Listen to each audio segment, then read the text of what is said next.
добре дојдовте. Денес ќе навлеземе во една тема што е апсолутно клучна за секој што е собственик на бизнис или пак размислува да инвестира во Северна Македонија. Ќе зборуваме за деловниот удел, самиот темел на сопственоста во едно друштво. Значи, што не чека? Ќе го поминеме целиот пат, целиот животен циклус на еден удел. Ќе почнеме од самото создавање, ќе видиме кои права ги носи, потоа како може да се пренесе на друг и секако ќе завршиме со даночните обврски кои произлегуваат од сето тоа. Добро, да почнеме од самите основи. И знаете, најчестата забуна, скоро секогаш, започнува со два термина кои звучат слично, но се многу различни. Влогот и уделот. И токму тоа не носи до централното прашање. Дали се тие едно исто? Краткиот одговор е не. Иако се нераскинливо поврзани, разбирањето на разликата меѓу нив е навистина суштинско за секој содружник. Еве каде работите стануваат кристално јасни. Влогот, замислете го како парите што ги давате за да купите клуч од некоја врата. Тоа е вредноста што ја вложувате. А уделот? Уделот е самиот клуч. Тоа е пакетот права што ви овозможува да управувате, да учествувате во добивката и да го отклучите потенцијалот на друштвото. И токму тука лежи една од најголемите флексибилности, а може би изненадувања во законот. Вредноста што ја внесувате и процентот на моќ што ја добивате не мора да се исти. Со договорот за друштвото, содружниците можат да се договорат некој со влог од, да речеме, 20% од капиталот да добие 40% од правото на глас и добивка. Се е прашање на договор. Во ред. Сега, кога ја разјаснивме разликата меѓу влог и удел, логично е да прашаме што точно добиваме со тој удел. Кои се тие моќни права за кои зборуваме? Законот е прилично јасен тука.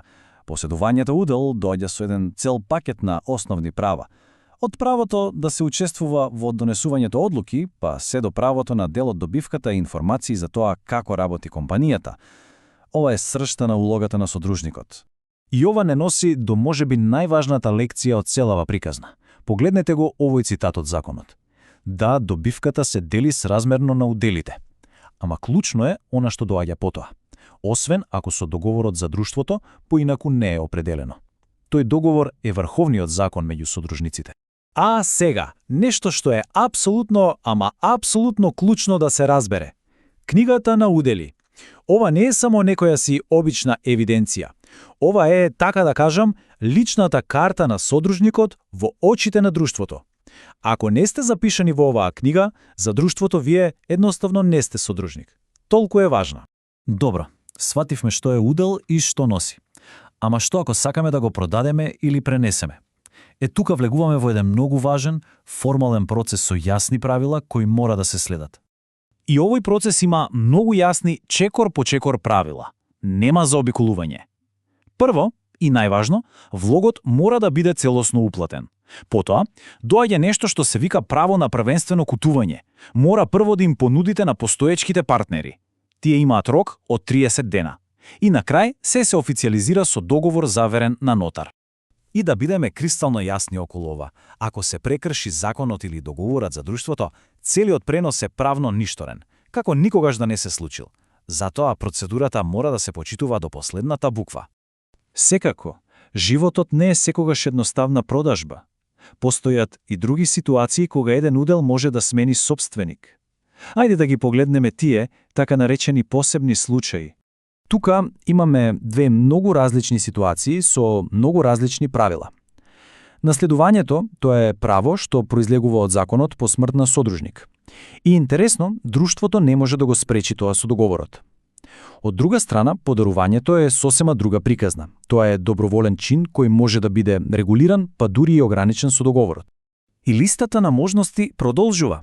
Уделот може да се користи и како залог, например за кредит. Може и да се подели, иако тоа најчесто се случува при наследување. Потоа имаме сосопственост, каде повеќе луѓе делат еден удел и мора да се договорат за заеднички застапник. Има и ситуации кога самото друштво си ги откупува уделите. И кога ќе помислиме дека целата работа е завршена, уделот е пренесен, се е средено, се појавува последниот, но финансиски најважен дел од сложувалката – даноците. Во основа се соочуваме со две главни даночни ситуации. Ако се продава удел и се остварува профит, значи продажната цена е повисока од набавната, тогаш продавачот плаќа данок на капитална добивка. Но ако уделот се добива како наследство или подарок, тогаш обврската е на оној што го прима, иако тука има важни ослободувања, например за наследници од прв ред. И тука има едно многу паметно правило во законот за да се избегне плаќање на два данока за иста работа.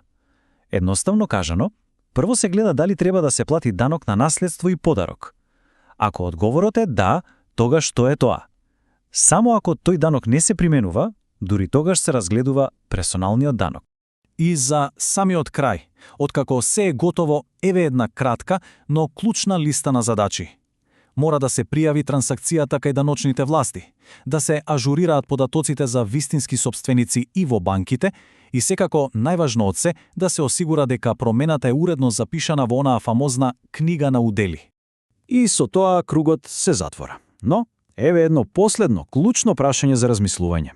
Дали вашиот договор за друштво е само обичен документ или е навистина добро осмислен алат кој ги предвидува сите овие ситуации и ги штити вашите права и интереси? Вреди да се провери.